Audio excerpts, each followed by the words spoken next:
Good Thursday, everyone, and welcome to this edition of Conversations Daily News. I'm your host, Cyrus Webb. Glad you all could join us once again. Well, we made it over the hump, and we're in the home stretch toward the weekend. We, of course, have your news headlines coming up on this Thursday. We have the Truth of the Day with Mary Ellen Ciganovich, and today, in an entertainment spotlight, he's being part of my conversation with Professor Rob Morrison, talking about his book, The Regency Years, and the hit show on Netflix, Bridgerton.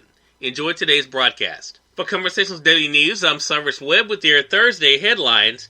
In Mississippi news, the Mississippi State Department of Health has reported 1,702 new COVID-19 cases and 64 additional deaths.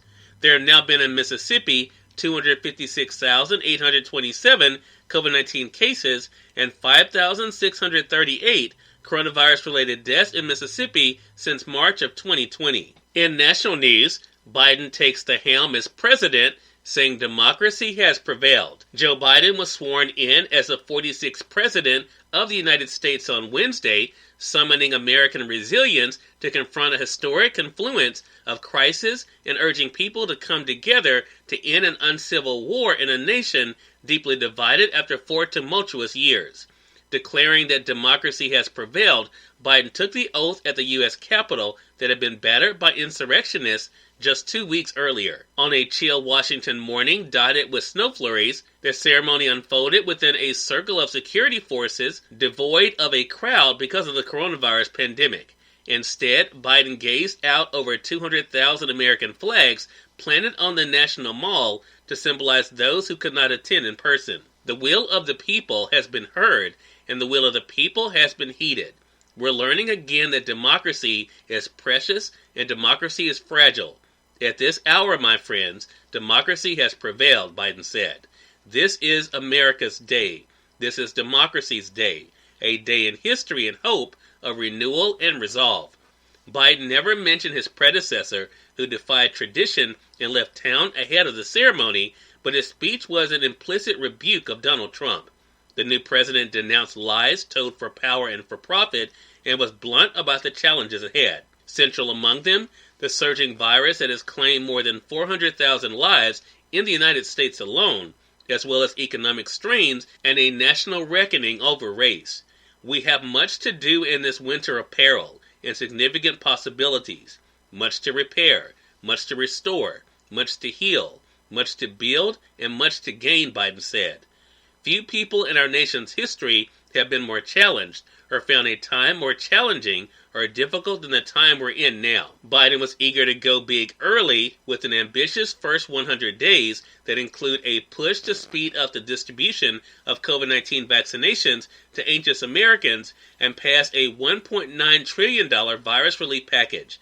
On day one, he had already planned a series of executive actions to roll back Trump administration initiatives and also planned to send out immigration proposals to Capitol Hill that would create an 8-year path to citizenship for immigrants living in the country illegally. The absence of Biden's predecessor from the inaugural ceremony, a break from tradition, underscored the rift to be healed.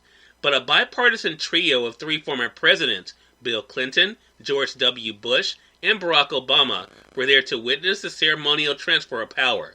Trump, awaiting his second impeachment trial, was at his Florida resort by the time the swearing-in took place. In more COVID-19 news, states report vaccine shortages and cancel appointments. The push to inoculate Americans against the coronavirus is hitting a roadblock. A number of states are reporting they are running out of vaccine, and tens of thousands of people who managed to get appointments for a first dose are seeing them canceled. The full explanation for the apparent mismatch between supply and demand was unclear, but last week the U.S. Health and Human Services Department suggested that states had unrealistic expectations for how much vaccine was on the way. The shortages are coming as states dramatically ramp up their vaccination drives at the direction of the federal government to reach people 65 and older, along with other groups deemed essential or at high risk.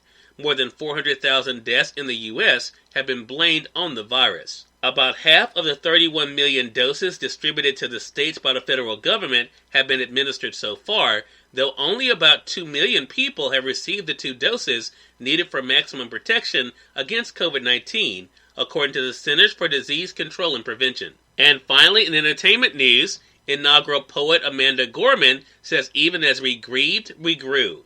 In one of the inauguration's most talked about moments, poet Amanda Gorman summoned images dire and triumphant on Wednesday as she called out to the world, "Even as we grieved, we grew."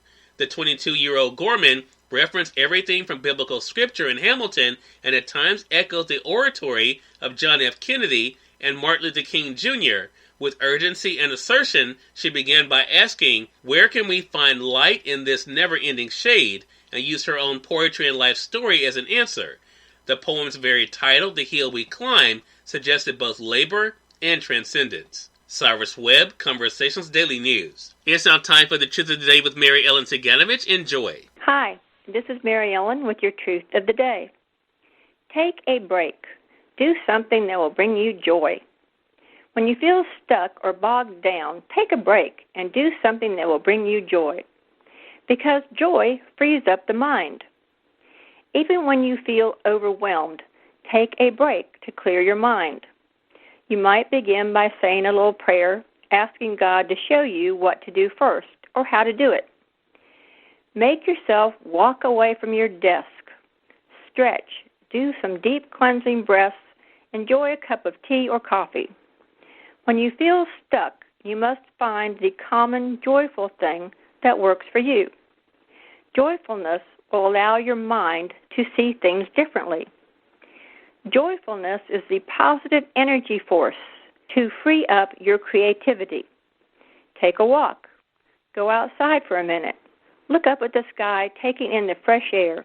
Be quiet and allow God to speak to you, assisting you with your perceptions. Today, practice becoming joyful about everything, about anything. And remember, enjoy your day. Professor Rob Morrison is featured in today's Entertainment Spotlight, right here on Conversations Daily News. For Conversations Daily News, I'm Cyrus Webb with the Entertainment Spotlight. Professor Rob Morrison joined me recently on Conversations Live, the radio show, to not only to talk about the hit show on Netflix, Bridgerton, but also his book, The Regency Years, about the same time period. Here's part of our conversation. I mean, when I first got the email about you and I heard about your book, The Regency Years, I headed over to Amazon and one-clicked it for myself so I could begin to read it. And what I think is so interesting, what comes across, is not only your own love of history, but also your love of getting it right. I mean, have you always known that history was one of those things you wanted to share with us? Well, I'm an English prof. I teach English literature.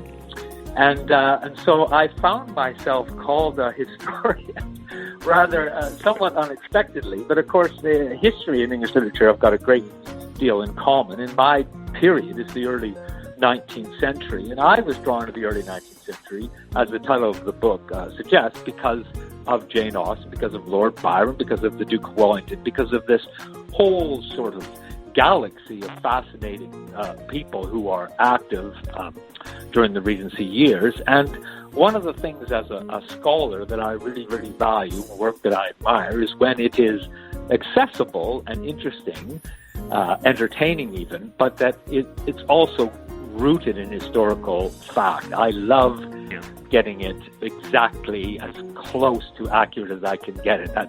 That's part of the joy of it, is to try to represent it as clearly and accurately as possible. Cyrus Webb, Conversations Daily News. We thank you all for tuning in to this edition of Conversations Daily News, but we'll have you guys on tomorrow to wrap up this week. Until then, I'm your host, Cyrus Webb, saying as always, enjoy your day, enjoy your life, enjoy your world. Thank you all for choosing Conversations Daily News today. Let's make it a great one.